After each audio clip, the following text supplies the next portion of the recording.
I always believed that love could conquer everything. I thought if two people truly loved each other, then no storm could tear them apart. I used to look at him and feel safe. There was a time when coming home meant warmth, laughter, the smell of his favorite cologne lingering in the hallway, and the sound of his soft humming from the kitchen. Our home felt alive back then, full of shared secrets, dreams, and late night conversations that stretched until morning. I thought this was what forever felt like. But forever has a way of breaking when you least expect it. It started subtly, so quiet I almost didn't notice. He began coming home late, always with a convincing smile and a tired excuse about work. At first, I believed him. I told myself marriages go through phases, that exhaustion doesn't mean distance, and silence doesn't mean betrayal. But slowly, the air between us changed. He stopped reaching for my hand at night. The hugs became shorter. The kisses lost their spark. And then there were the messages on his phone that he guarded like a dragon hoarding gold.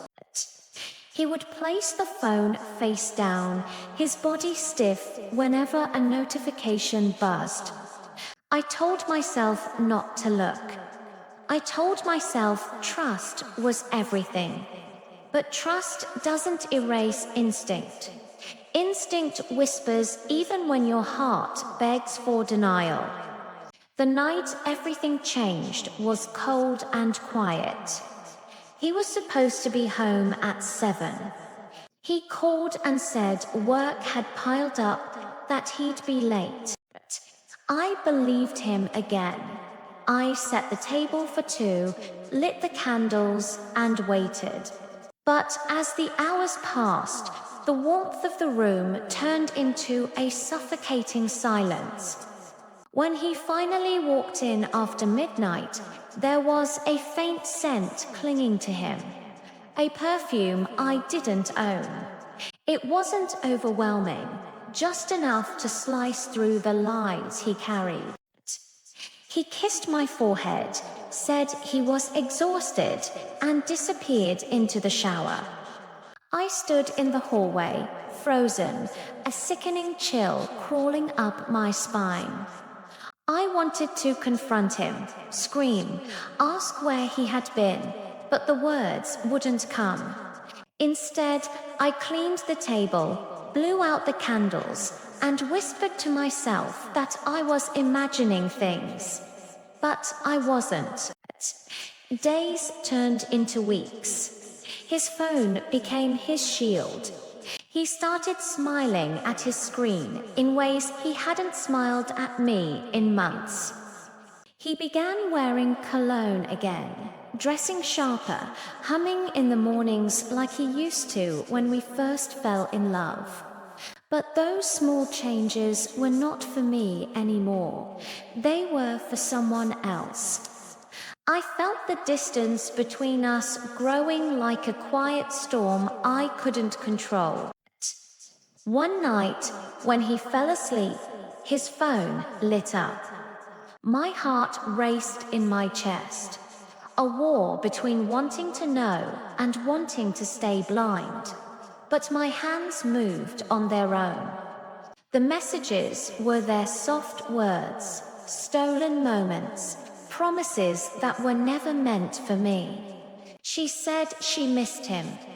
He said he couldn't wait to hold her again. My throat tightened. The world blurred. The phone slipped from my hands.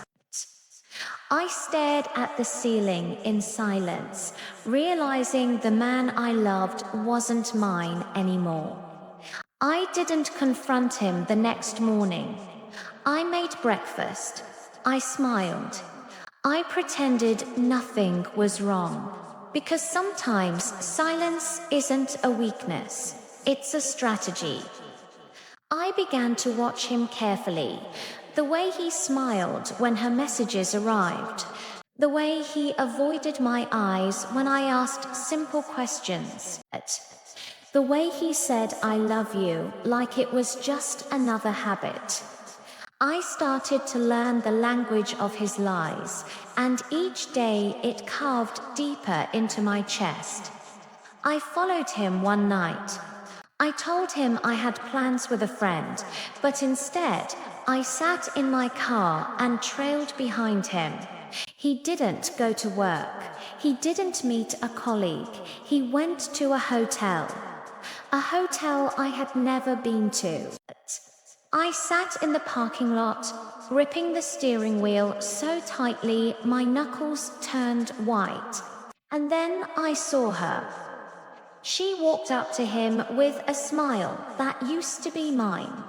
He kissed her like he used to kiss me in the beginning, like she was the only person who existed.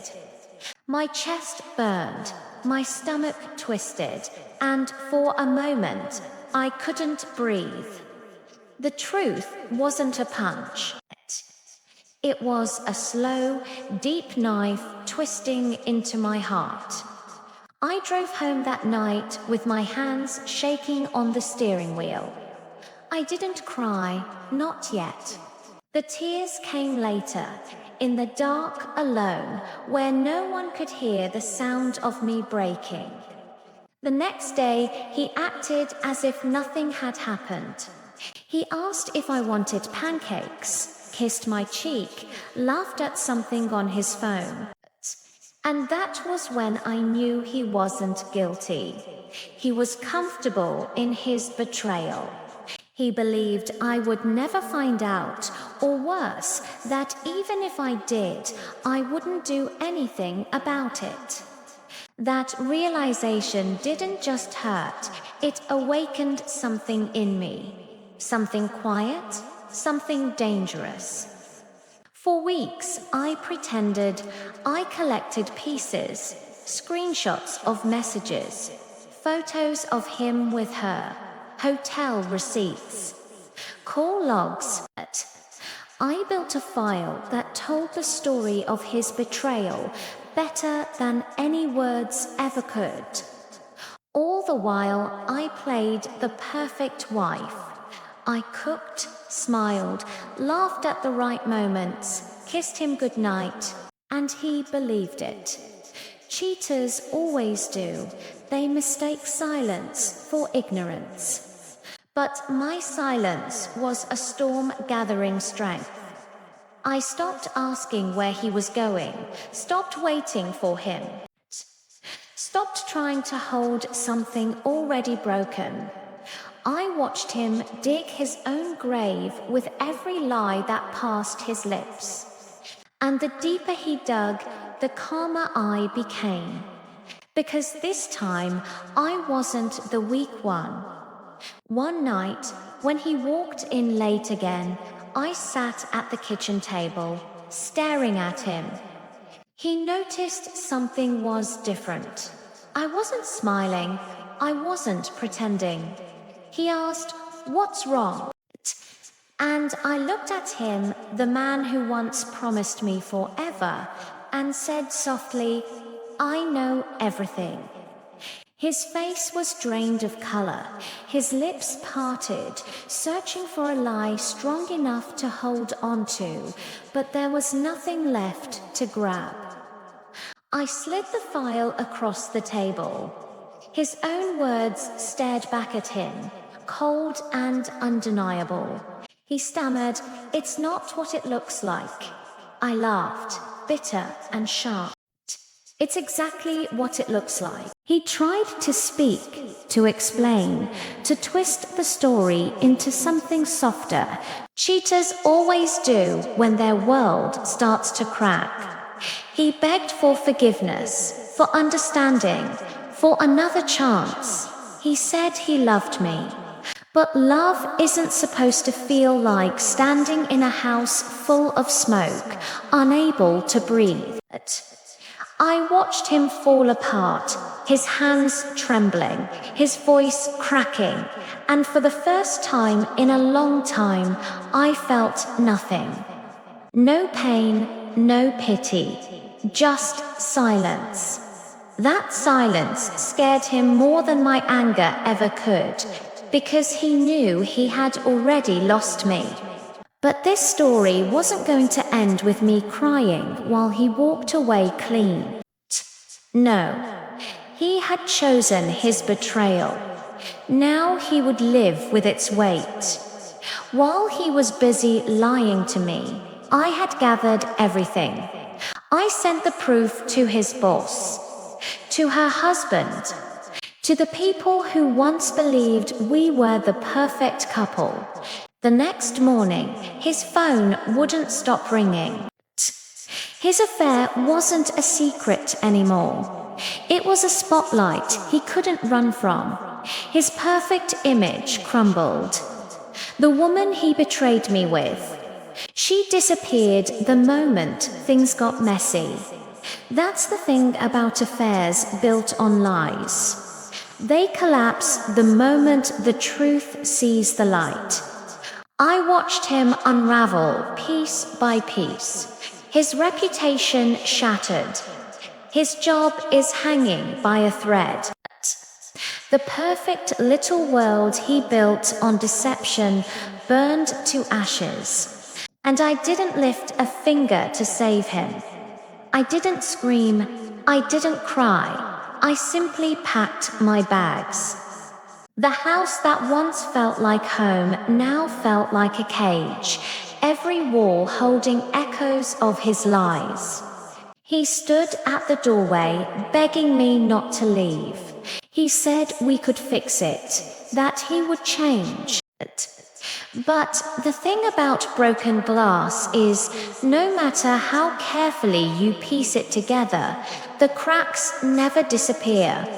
When I walked out that door, I didn't look back. His voice echoed in the hallway, desperate and small, but I kept walking, because sometimes strength isn't in staying. It's in leaving when they thought you never would. I rebuilt my life from the ground up. It wasn't easy. Healing never is. There were nights when the silence felt heavy, when the bed felt too big, when my heart ached for the person I thought he was, not the man he became. But with every sunrise, the ache grew lighter. The bruises on my soul began to fade. I learned to smile without faking it. I learned to laugh again. I learned that losing someone who betrayed you isn't really a loss, it's a form of freedom. Months later, I heard about him, how everything had fallen apart, how the woman he threw everything away for had left, how his friends had turned their backs, how he had lost the job he was so proud of. He had burned his life down with his own hands, and now he was choking on the smoke. And while he was stuck in the ruins, I was living, not just surviving, but living. Breathing without fear, laughing without doubt, standing taller than I ever had before. One evening, as the sun was setting, he called. I let it ring until the last second, then answered. His voice was quiet, broken, almost unrecognizable. I made a mistake, he whispered. I closed my eyes, and for a brief moment, I remembered the man I had loved. But then I remembered everything else, the lies, the betrayal, the nights I cried into my pillow while he was in someone else's arms. I said nothing. He waited for me to say I missed him, to offer him a lifeline, but I had none to give. Goodbye, I whispered and ended the call. That was the last time I ever heard his voice. In the end, I didn't destroy him with rage. I let his own choices do that. Betrayal has a way of eating people alive from the inside. And when it was over, when the dust finally settled, I stood in the quiet, not as a broken woman, but as someone reborn from the fire he lit. He had begged me to stay once, but I chose to let him burn alone. That was my closure. That was my revenge. And as I walked into my new life, I realized something powerful. I never needed his love to define me. I just needed to remember who I was before he tried to make me forget.